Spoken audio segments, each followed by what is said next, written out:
They taught the children of Lumen's belt to whisper round the lattice. There were no walls or classrooms here, just a glaze of light and vacuum where the Dyson reel scalloped sunlight into petaled rivers and sent them through the webbed halls of the Gate Conservatory. The web hummed, a harp of gravity and memory. Where it crossed itself, it sang. Luma liked to lie on her stomach on the carbon thread and feel that song. It rippled through her bones and set her bioluminescent skin stuttering like candlelight in wind. Sometimes the other juveniles played at making echoes, tapping their claws, churring in forbidden beats, scattering junk frequencies so the keepers would come gliding with their quiet boots and enormous patience and say, "Not here, respect." But Luma was a keeper's child, and the lattice had a different shape when you were born in its shadow. She knew where the songs dropped into the old register, the one her parent called remembrance mode, where the gates drifted low and remembered all the worlds they had once braided together. Kel would sit cross-legged beside her and trace the threads a handspan above nothingness, with the reel's green sweep curving in the darkness below, and speak of the long silence, the century when the network went dark after the Gate Wars. "We still count the dead," Kel said, their voice like the hush after a storm. "It keeps us kind. But why did we make them angry?" Luma asked each time. "Who is them?" Kel would counter and answer disguised as a question. "The Galactics," Luma said. "The ones who kept lists. The ones who shut the gates. We shut them together," Kel said. "And we never forgot why. And that would be the end of it until the next time," Luma asked. It was impossible not to ask when the lattice itself was a hymn to closure and carefulness. Kel wore their keeper's mantle like a promise, the black filament woven with warning silvers that marked the edges of disaster in every era. Luma learned the knots by heart, the way to ground a harmonic cascade, how to shunt energy into storage instead of rage, where to lay hands when the songs went high and bright. It was one of those days when the songs were playful, and the conservatory was empty between a scheduled tuning and a memorial reading. Luma was supposed to be cataloging crystal seed templates in the cold room. Instead, she was on the span by the old gate heart, chin in hands, watching the autocorrelators write poetry.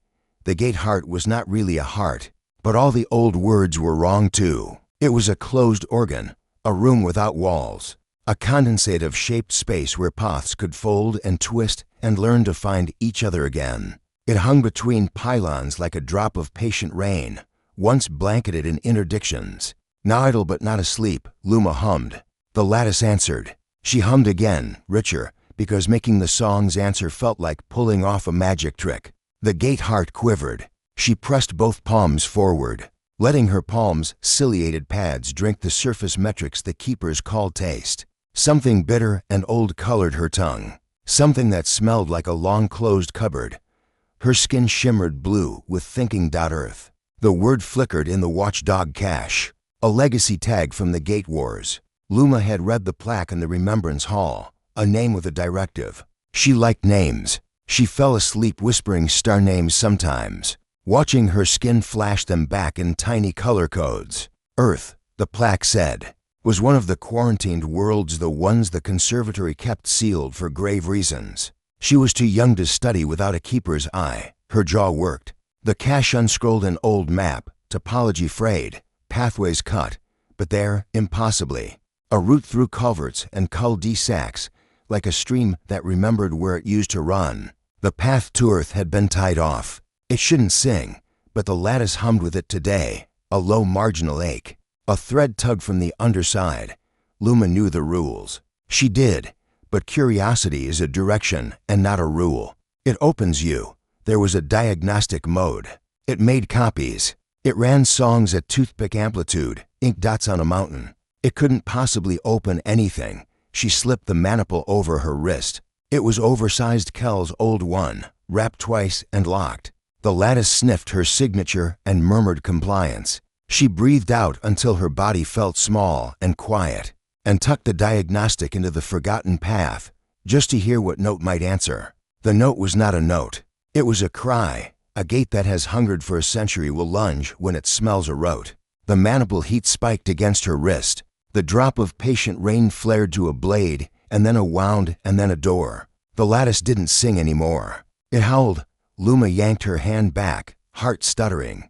"No," she whispered. Her skin flared with shame, pink so hot she couldn't hide it. "No, no, stop." The door opened, not with dignified geometry, but like a wave striking a wall. And through it, water. Not water. An atmosphere's rumpled edge, cloud-top glare, and a blue so deep it looked like meaning. And a different song underneath everything.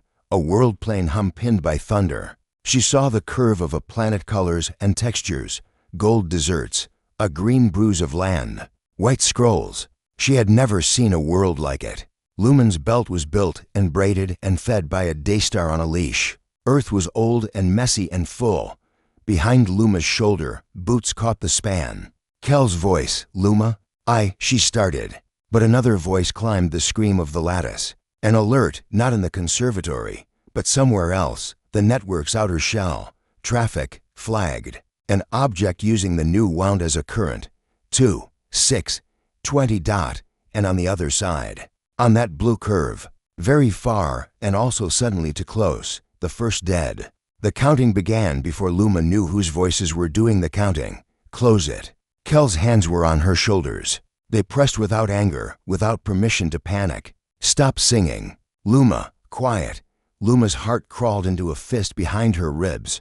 She put both hands flat on the gate heart and swallowed everything she was. The lattice bucked, and then, with the reluctant obedience of a hooked animal, it settled, it narrowed. It began to slow. The open wound puckered down like an eyelid, but not before something else came through. A ship spined, stunted, wrong. No, many somethings, like burrs shaken loose, accelerated and skimming. They streaked into the conservatory's airless dark, vectors dirty and eager. And beyond the shrinking wound, in that brief horror glimpse, Luma saw a shape like a knife angled toward the blue world. "Do you know what that was?" Kel whispered, low for her alone. Luma's mouth tasted like iron. "A gate. To Earth." The words were the weight of herself. I opened it. Kel's mantle, black and silver with all its years of carefulness, caught starlight and threw it back like accusations. Kel's eyes, pupil crowded for vacuum, were a depth Luma had never fallen into before. Not angry, not yet. Something worse. "You opened a door that has been sealed for a century," Kel said. "And the first thing through was a raider's swarm." Luma's throat closed. She swallowed. It hurt. "I was just listening. Listening is opening. Little star." Kel exhaled. The lattice settled into mutters and coughs. In the distance, the raider burrs were changing course, tasting opportunity. "You opened the gate to Earth." "I'm sorry," Luma said. The words were a child's, and they were too small to cover the shape of what she had done. Kel didn't say forgive. Kel said, "We must count the dead," and keyed the alarm that would pull the conservatory from hum into hard action, far below the real. That blue planet went about the business of its weather. It had not yet learned her name. Luma's skin dimmed, colorless with fear. The gate's after song ached in her bones. Somewhere in that ache, a promise formed. "I will undo this. I will make it right." Behind her, somewhere in the belt, the remembrancers were taking down the long tin. Thin, no, Luma thought wildly, not now. She pressed her hands to the cooling heart and tried not to breathe like a child. The lattice whispered back one word, old and human, a fossil left in an index, Earth. And the counting had only just begun. They would call it the White Gate because the first cameras that caught it were pointed nowhere in particular, just hungry Andorf satellites, looking down through ragged clouds, and a tourist's phone on a ferry out of Honolulu, and a half-dozen weather stations whose lenses iced with salt. It was white because sunlight wanted to be in it, because it shone in every spectrum they had. It opened over the ocean, south and east of the Big Island, where the Pacific expands into its long breadth. It didn't bloom in the sky. It bruised it, an iridescent nothing that wrong-footed every cloud around it. It looked like a hole someone had sanded until it was glossy. Maya Rios's first thought wasn't God. It was power. She stood on the bridge of the USCGC Archer, a WMSM cutter whose crew was half kids with clever hands and half veterans with weather-wrung faces. The Archer had chased drug skiffs and storm ghosts and a migrating oil slick last month. That made dolphins cough. She had never chased a hole in the sky. Still, when the thing opened, she put her hand on the calm switch as if she could grab it. XO. She said, "We picking this up on radar?"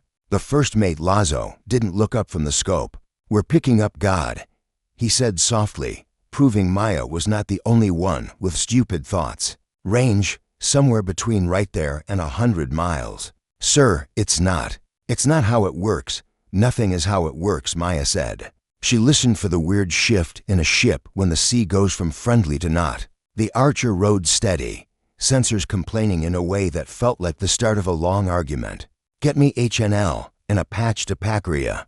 "Already lit." Lazo's fingers did 3 things at once, pushed 2 ops, dragged in the satellites, tightened the ship's eyes. The bridge became a room where everyone's focus aligned like laser pointers on the same spot.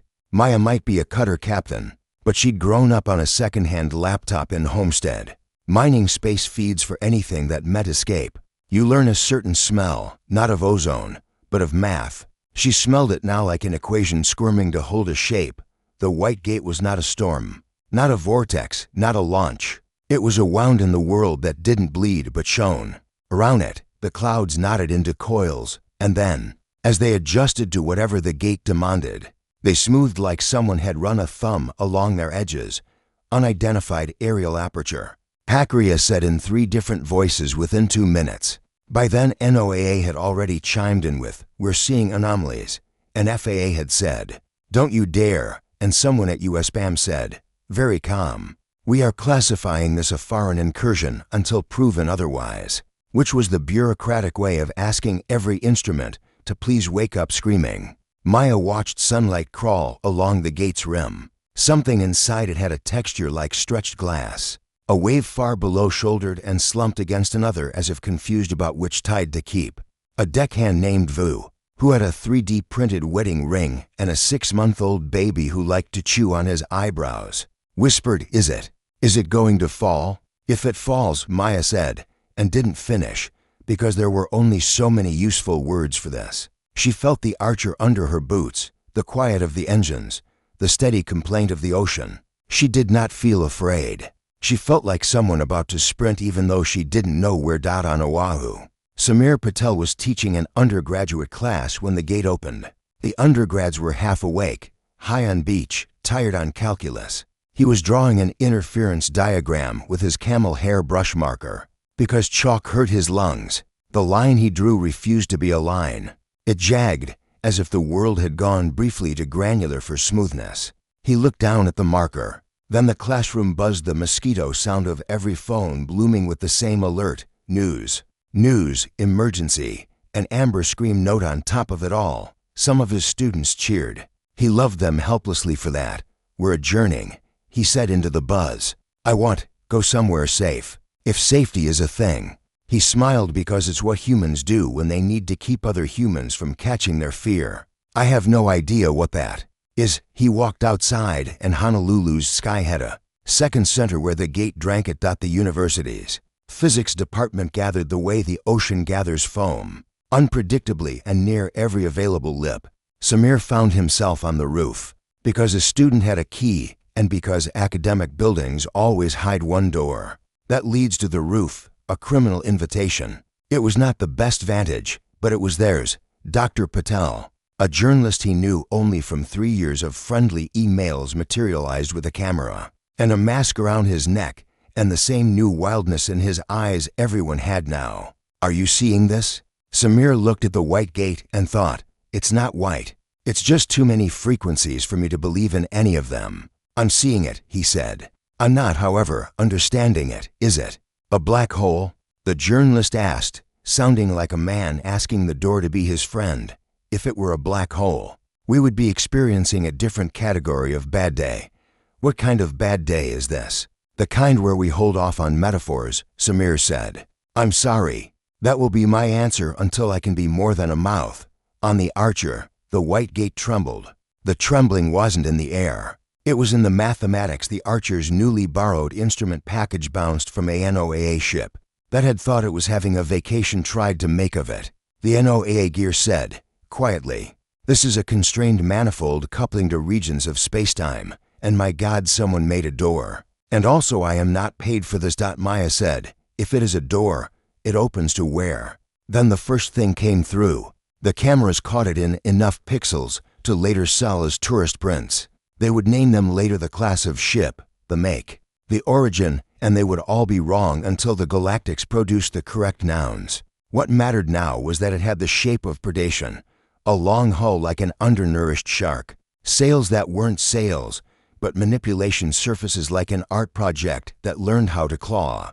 It came through with the desperate hunger of something that had been waiting. It was followed by for smaller things that looked like seed pods and moved like knuckles. They used the gate's legacy as a sling, and then flared in plumes of dirty plasma, and angled toward atmosphere. Intercept, Pacria said as if asking whether to pick up a latte. Behind those syllables, scramble codes, phone trees, men and women and computers snapping to their stations. Bearing? Maya asked Lazo. Her voice came out sane. She was proud of that. They're skimming, Sir Lazo said. If they keep their curve, they'll do a low approach over.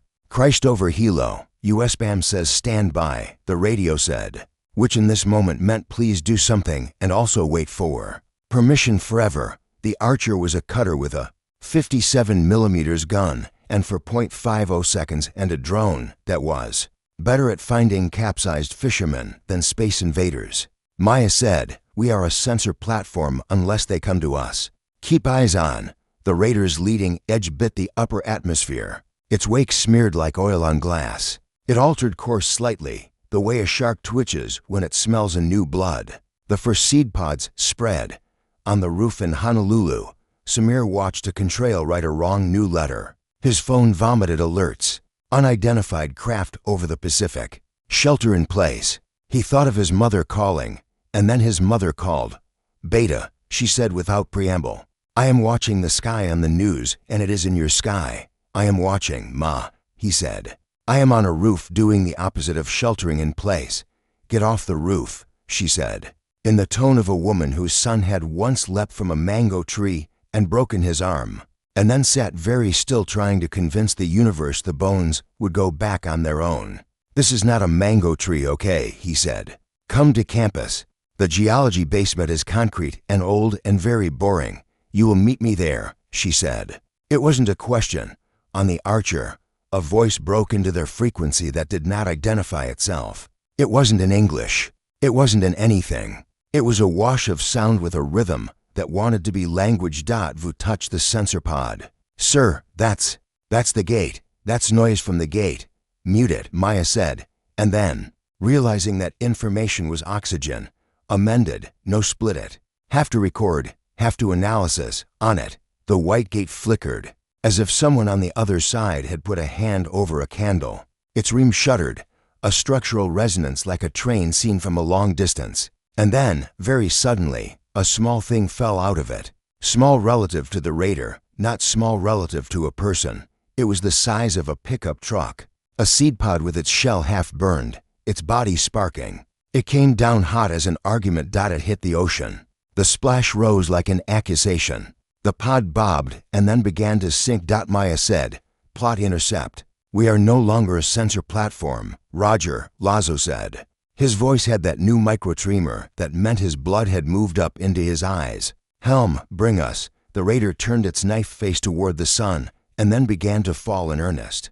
On Lumen's belt, in the conservatory, the Remembrancer stood beside the Keeper and the child and began the thing that had to be done. When time turned and made new dead, Remembrancer Morden Quell was all sharp lines softened by fabric and function. A person who knew the weight of numbers and names and where to put them, so they did not drown the living. We are not done closing, Kel said without looking up. The gate heart under their hands bucked like math and pain. Morden, we are not done. You never are, Morden said, not unkindly.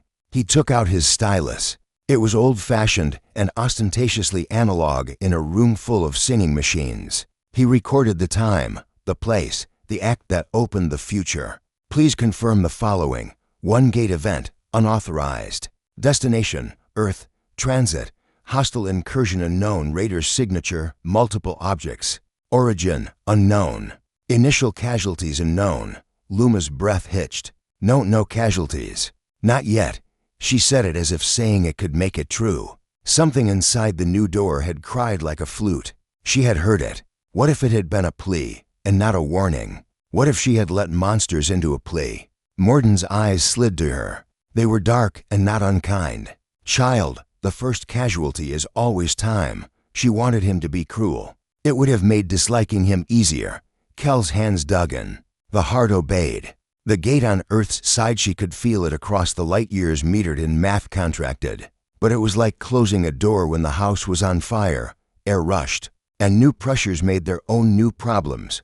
Go, Kel said to Luma through tight teeth. Down to the archives. Bring me the Earth file. Bring me the ones with the red edges. But go, Luma went, running across the lattice like a girl who had learned when to be a comet and when to be a stone. She felt the conservatory's heartbeat in the web under her. It was irregular, like an old person's tachycardia. She was aware, in the animal part of her, of the raider burrs that had come through, knifing dark through the rings near space, scavengers seeing a city with its gates open. She wasn't the only one who heard the conservatory voice its defense protocols. The quiet cough as the real's own guardians turned their ancient faces toward the threat. The archive was cold on purpose. It was not a room, but a charted fog, shelves ranged like decisions, drawers like fidelities. The Earth file was where it had always been, because nothing important is ever really misfiled. It is hidden from people who do not yet have permission to be important. The folder was worn fabric, not plexiglass, stitched by hand, because the remembrancers are vain about their materials and because things made by hand are harder to erase. The edges of the papers were red because some words need the memory of blood. Luma did not open it. The folder felt heavy. She ran. On the Archer, the seed pod gave up and sank. Boat. Maya snapped, and the davits answered. Muscle memory is faster than fear. The Archer's small boat crew were already halfway into their suits when the order left her mouth. They were already out and down in the water before the Archer had finished turning. The ocean took the small boat, and then the small boat took the ocean like a person.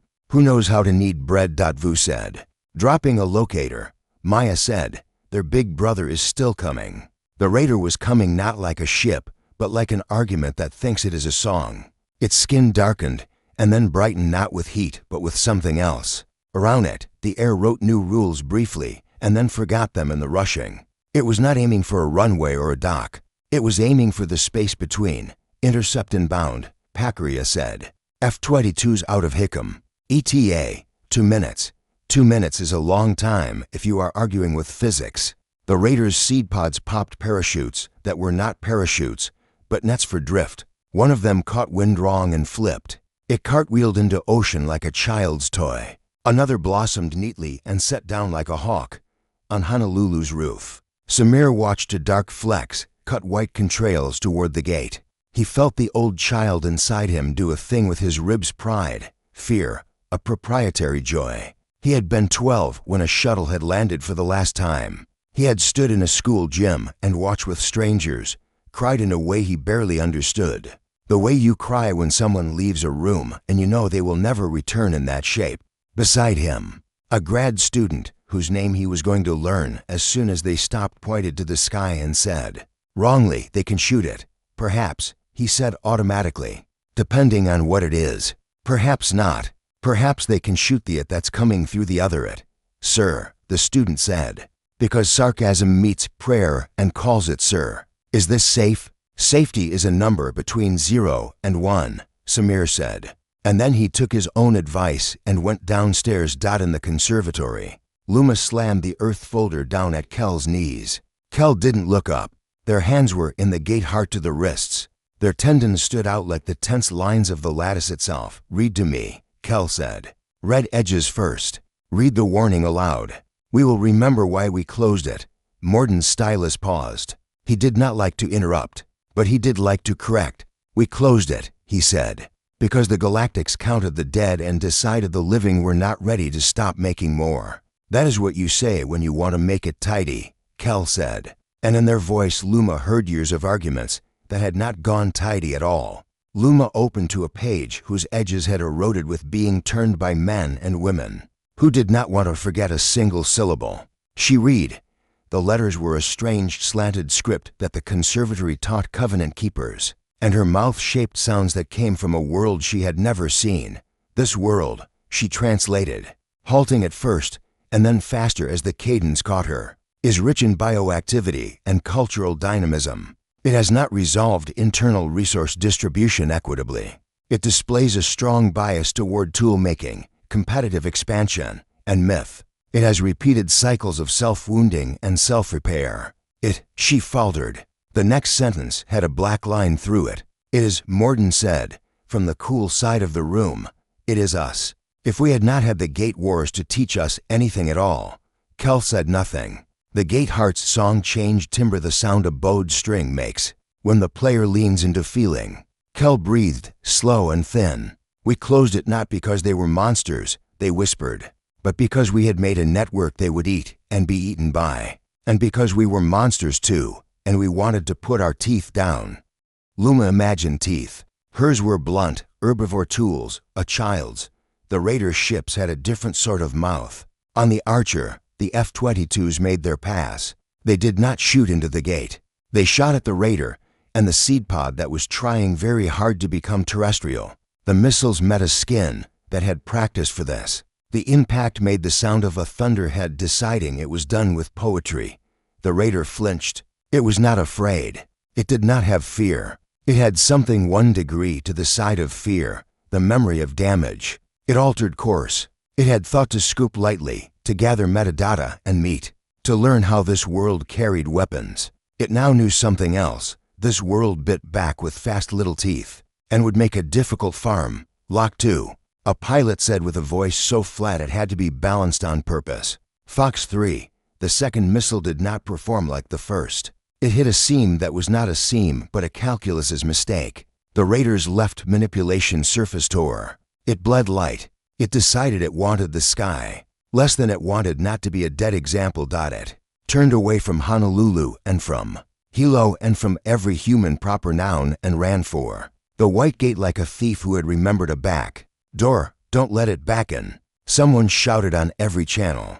If it gets back, and that sentence, like so many, did not finish over the ocean. The Archer's small boat crew found the seed pod that had splashed. It was not wholly sunk. It hung in the water as if discouraged, sparking little indignities into the brine. Approach.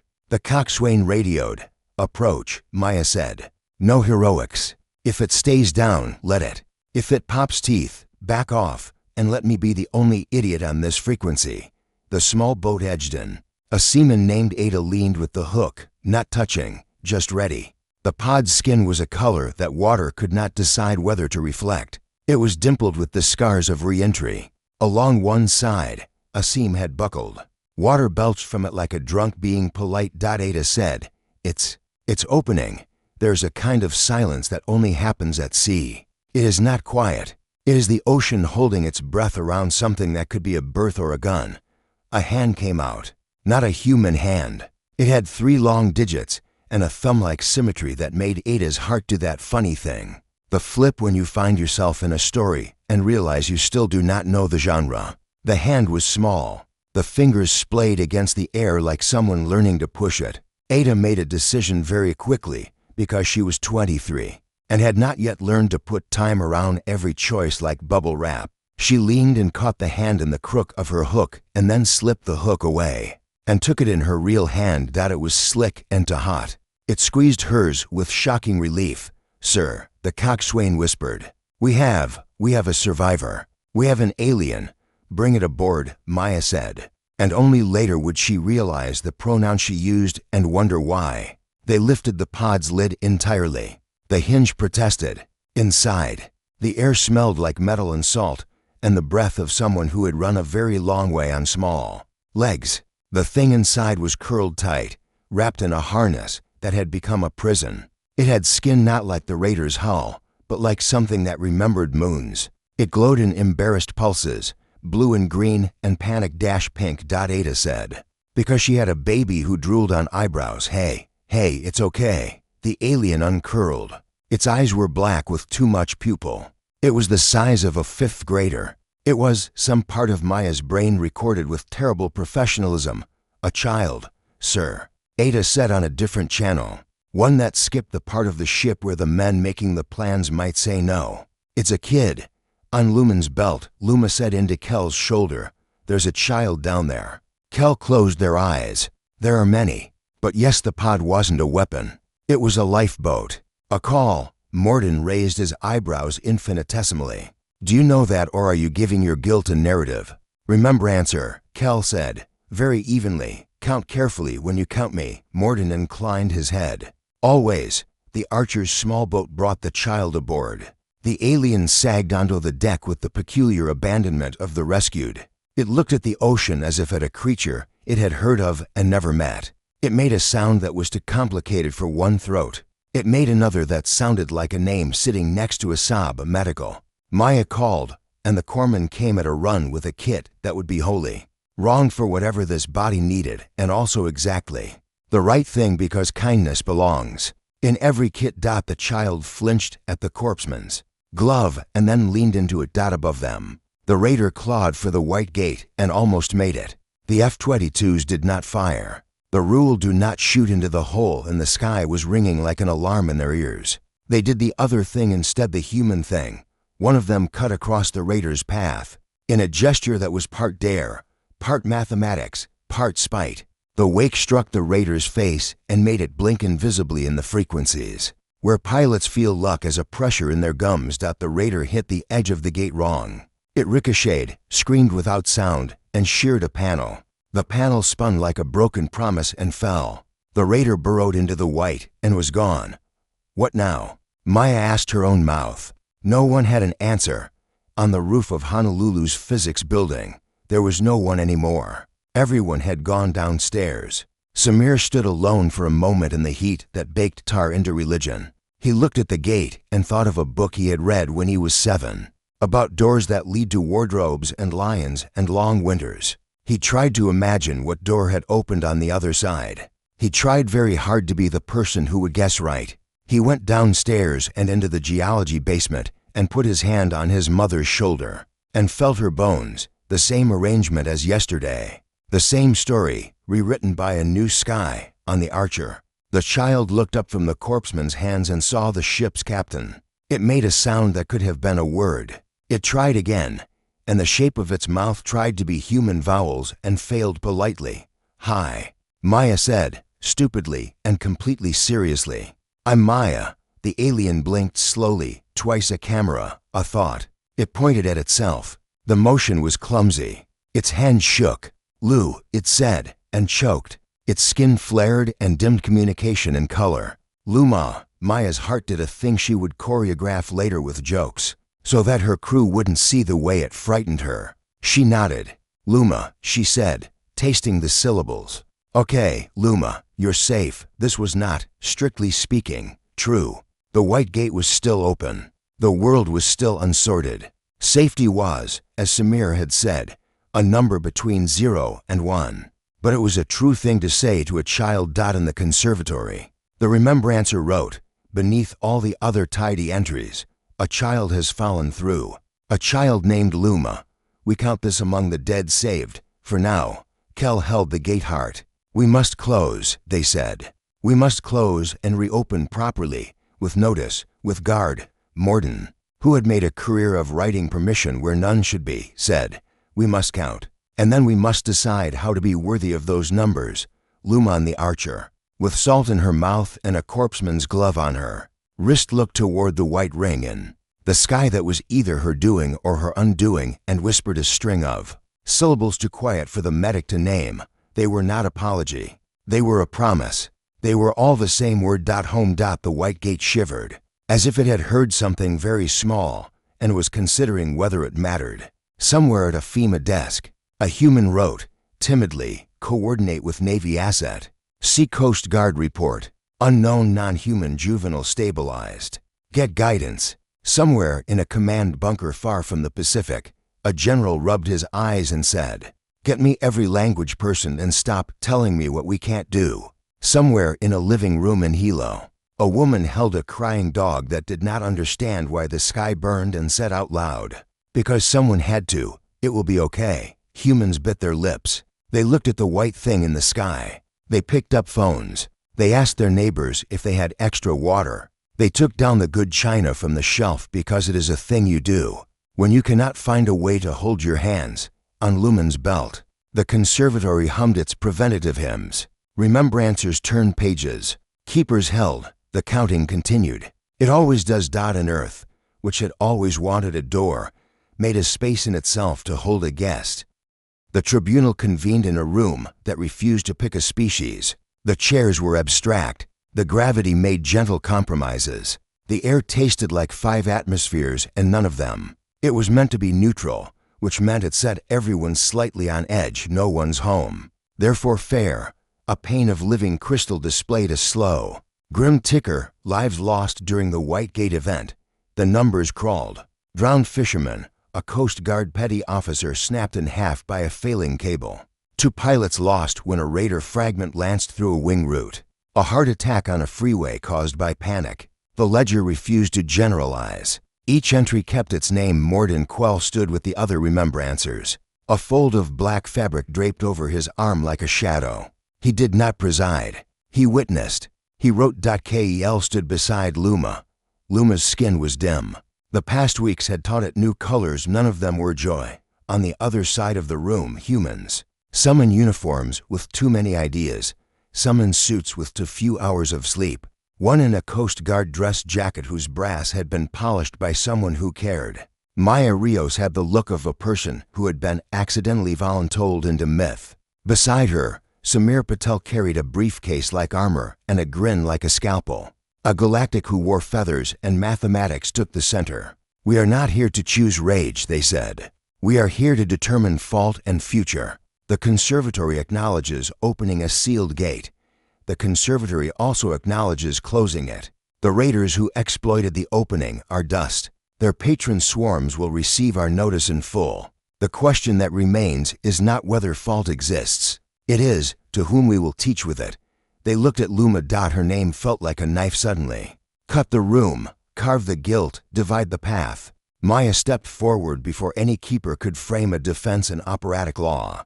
With respect, she said, and made the word respect sound like a crowbar. If you teach a child by throwing her into a volcano, you don't teach her. You teach the volcano to eat. This kid, and she didn't even glance to see who flinched at KID, fell on my deck and said my name like it was a lifeline. She didn't push raiders through our sky. She made a mistake that your systems let become a war. The feathered adjudicator clicked a soft beak. And do humans never punish those whose mistakes hurt?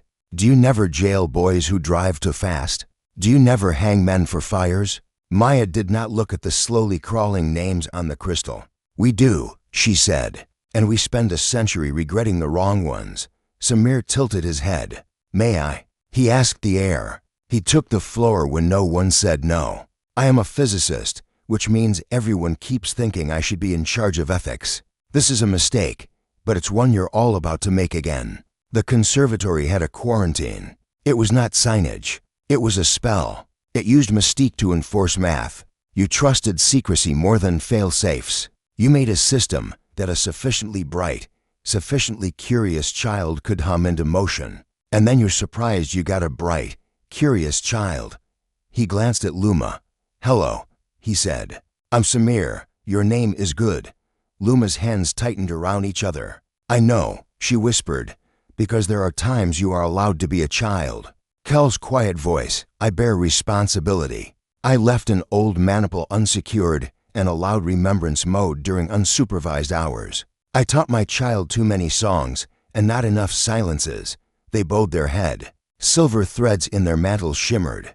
I asked that fault accrue to me and mine, not to the world that received our mistake. Morden's stylus didn't pause. He wrote Keeper accepts weight and underlined it because there are sentences you don't want future historians to miss. The adjudicator tilted their head, feathers creaking softly like a book opening. Humans have already asked for consortium rights, they said, amused and grave. Do you understand what that means? To take a seat among us is to accept our counts. We counted you as a danger. We will count you as a conscience now, if you insist on joining us. But conscience cuts. Samir's grin thinned. To not join you means we will treat you as myth. We are bad at leaving myth alone. A low, sardonic voice from the back, a human general who had not decided whether he hated or admired his own species. We already put a shipyard together out of people who met last week. If your network keeps dangling candy in the sky, people will try to eat it. Put a fence up or invite us through, but don't stand there and tell us you can keep a gate and not use it. See? The adjudicator murmured, feathers glinting, sharp teeth, and tongues. Maya put her hands behind her back so she wouldn't be tempted to point with them. You count the dead, good. Keep counting. Count Luma among the living we saved. Count our pilots. Count my petty officer. Count the fishermen. And count this too. We pulled an alien child out of the ocean and decided, as a species, not to dissect her. You don't get to be surprised by our worst without keeping a ledger of our best. Luma stared at her boots. She didn't understand all the words, but she understood being shielded. And the shape of gratitude is the shape of breath after drowning. The tribunal conferred in sketched refrains. When they returned, their decision was complex and also simple, as adult things often are. Humans will receive a provisional gate. It will be anchored to the Lagrange beyond your moon. It will be staffed by keepers. It will be watched by remembrancers. You will send your best and your worst to it, because you are honest. We will consider full consortium rights when your counts balance curiosity with care. A soft rustle of feathers. The child, she is going home, Maya said, evenly enough to crack rock. And then she's coming back on a field trip when we've all had a nap. It got a laugh. Relief always looks like humor. Ke elbowed, shoulders loosening as if steel had been warmed. Luma will return with me. She will be taught. She will also write, by hand, with ink, the remembrancers account for this event. It will be her ink on the red edge. Morden's eyebrows climbed. Ambitious. I approve. Luma dared a glance at Maya. The captain gave a fractional nod. We are not done. It said. No, not done. The tribunal adjourned. The room released its many atmospheres back to their owners. The numbers on the crystal stopped, not because the deaths had ceased to matter, but because they had found their page. As the humans filed out, Samir fell into step with Morden. You still keeping the old ways? He asked, nodding at the stylus. Morden smiled with only one corner of his mouth. Here is a secret. The universe is less eager to erase ink than you think. Samir touched his briefcase. You get along with my mother. I hope to, Morden said, surprising him with sincerity. Bring her when you come to your gate. In the corridor, Luma walked between Kel and Maya like a narrow ship between two solid piers. She said, very small, I want to fix it. You will, Kel said. You are, Maya added. One terrified step at a time. Luma blinked. Her skin found a new color. It wasn't joy. It was the better thing, resolve with a thread of astonishment running through it like gold. Behind them, the white gate over Earth had gone to a bruise in the upper sky, an artifact of a choice. It would leave a legend in photographs, and religion and a metallic taste in some people's mouths. Every time they looked east. Ahead of them, another gate waited, one that would open not like a wound, but like a held breath released. The Galactic still counted the dead. The humans learned to count the saved, too, and a child practiced writing names without shaking. They called it the borrowed door because it wasn't really Earth's yet. Suspended at the L to point like a coin balanced on a thumbnail. Nested in scaffolds the color of patience. The new gate looked like a piece of moonlight that someone had hammered into a ring.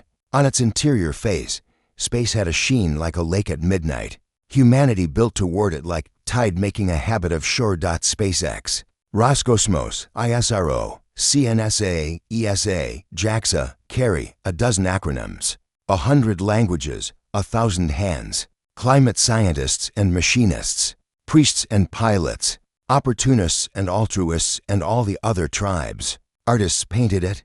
Conspiracy forums blamed it for everything from tooth decay to the Yankees. Lawyers invented new verbs. Teenagers made songs. A Coast Guard cutter couldn't park at L2. But Maya Rios got herself seconded to a liaison role that involved more meetings than waves. She slept badly in a bed that didn't move and woke up with her heart expecting engines. But she got to ride up often enough to make it worth the itch in her bones. Delta V drops, where Earth fell away and then reached up like a blue hand. coruscations of radio traffic that sounded like civilization humming. Samir Patel became the guy you called when you wanted a metaphor to behave itself. He wrote 3 papers in 6 weeks and threw them all away. Then wrote one very good one that said we are building a hinge. Pay attention to stress. He also taught a community course to retirees who wanted to know if their grandkids could one day go to Mars and come back for Sunday dinner. He told them, truthfully, maybe Dot and Luma came back. Not with a swarm, not with a tribunal glued to her heels, with Kel and 2 other keepers in mantles stitched with quiet, and Morden with his stylus, and a small case that held pens and thick paper because someone had said it mattered. And sometimes symbols save us from ourselves. The docking protocol went through to translations, 7 checklists, and for different kinds of prayer. The passage through the borrowed door didn't howl, it sighed.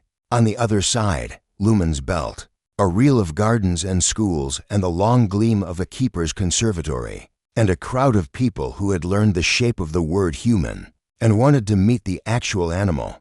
Luma stepped out ahead of everyone. She looked taller to Maya, more angles. Her skin simmered in colors that Maya hadn't seen on her Decca New vocabulary, acquired somewhere between guilt and homework.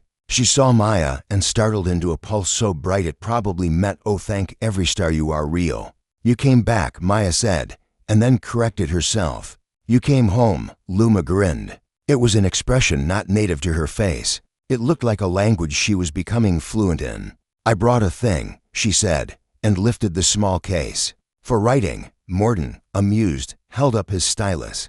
Ink respects ink. Samir, behind Maya, leaned against the rail of Earth's staging ring, blinking dampness out of his eyes because his sinuses didn't know what to do with happiness and microgravity. Welcome to the worst and best decision we've made in my lifetime, he said to Kel. Kel's mouth quirked. We kept the network sealed for a century to avoid your kind of sentence. We break things, Samir said. We also build in their place, sometimes even better. He looked past them to the conservatory's heart, remembering a classroom and a roof and a day the sky had opened. He let the math in his head make little sandcastles out of improbable gravities. He tried to imagine, for a heartbeat, a universe where the white gate had opened and no one had reached for anyone else. He couldn't. The era that followed wore many names: the provisional exchange, the first safe door, the season of inspections, the summer of 1,000 signatures. The remembrancers recorded each with equal gravity, because people's chosen metaphors say who they were trying to be. Human ships learned the way the lattice liked to be touched. Keepers learned the way a human engineer swears when a bolt refuses to thread. There were panels, demonstrations, disaster drills conducted with alarming cheerfulness.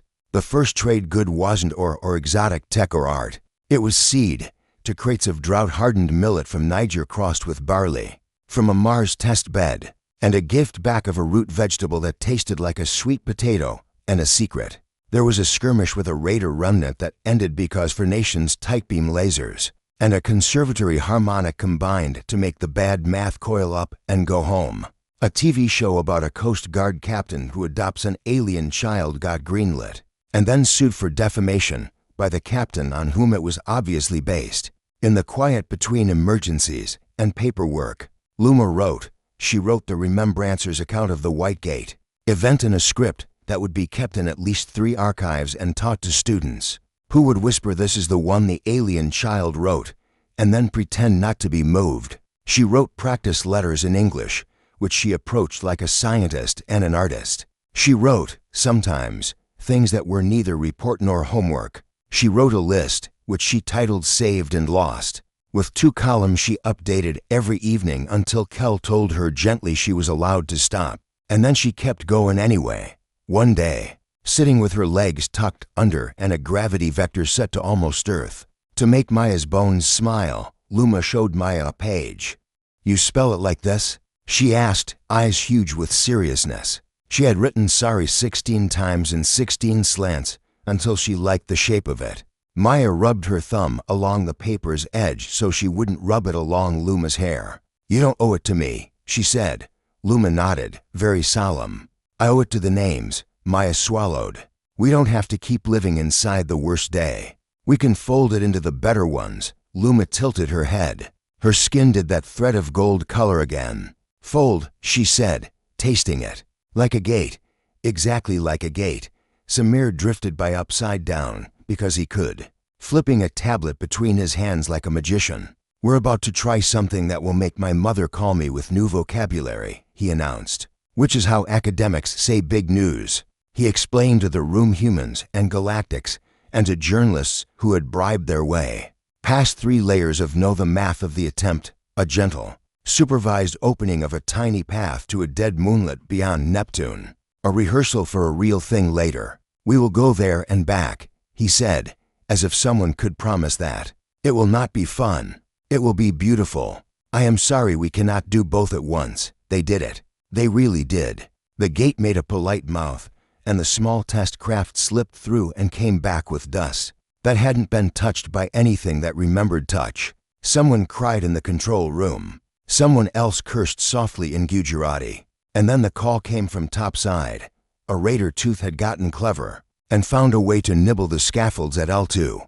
An algorithm disguised as a friendship request in a monitoring node. It's always this, Maya muttered, half weary and half delighted to have a problem she could shoot. We throw the universe a party and someone shows up to drink all the gin. It took hours and a harmonic sweep and the grudging cooperation of her egos to scrub the node clean. Luma wanted very badly to help. Kel put her hands on Luma's shoulders and said very soft, "Your job is to remember that we can fix it." "Do not fix it now." "I can fix it," Luma protested, burning with competence. "You can," Kel agreed. "Which is not the same as you must. So can they. If you fix everything for humans, you'll steal their story. You saw what they are when you opened a door. Their worst. Their best. Let them be both and learn." Luma went to sit with Morden. He offered her his stylus. She took it, surprised. "I thought this was for counts." "It is," he said. "Count their repairs. Put soldered on the page next to shattered. Put patched next to pierced. Put laughed next to lost," she wrote. The page filled. It looked like affirmation might, if you could trap it on paper. Later, after alarms, after a meal eaten out of pouches and a conversation where a human chef fiercely explained gumbo to a feathered adjudicator, until they promised to stop calling it spicy soup, after laughter that didn't feel stolen. Luma went to the borrowed door and floated there with Maya and Samir. Earth turned slowly like a coin someone was reluctant to spend. "I'm going to be a keeper," Luma announced to the ring, and to the long dark beyond, and to the line of dead she kept writing, and all the saved she had finally admitted were also real. "Not because of what I did, because of what I will do." Maya bumped her shoulder. "I was going to suggest Pirate Queen, but Keeper is probably a better pension." Samir folded himself into the handhold with the sort of gracelessness only brilliant men achieve. "Keepers make good pirates when nobody watches," he said. Luma watched Earth. She could see storms, and those irritated little pepper flecks that were aircraft, and the bruise in the upper atmosphere that only instruments and certain unlucky people's tongues could still feel. She used the word she had learned to write 16 ways. "Sorry," she whispered once into the dark. Then she said the other word, the big one, the one with promise baked into it. Home, on Lumen's belt, the remembrancers closed a book and opened another. The long count continued. It always does. The Galactics had learned to be suspicious of stories that end in a solving. They preferred chapters that began with "we tried, and we failed, and we tried again." They had time for iterative courage. Humans and Galactics argued and built and failed and laughed and wrote down the names. They did not stop making dead. No one ever does. But the ledger fattened on the other side. 2 rescues, repairs, discoveries, interruptions of pain. Years later, in a classroom with windows that opened onto stars and teenagers who knew too much and too little, a keeper in a mantle stitched with silver would tell the story. She would start with a child on a web of light and a song that was too interesting. She would say, "We still count the dead. It keeps us kind." A hand would go up. "But is it worth it?" A student would ask, blunt in the way only the young can be. Luma would answer without looking at her notes. "Yes," she would say, and then, because she is a good teacher and a better keeper, she would add, "When we make it so, The borrowed door would sigh open on schedule. Somewhere, a pilot would check a gauge and hum on a frequency that remembered fear and remade it into resolve. Somewhere, a Coast Guard cutter would turn into a wave, because that's what they do. Somewhere, a remembrancer would uncap his stylus and write another name and think, I am so tired and still so grateful, and somewhere else. Always, a child would put her hand against a singing thing and listen very carefully and choose to hum only when she was ready.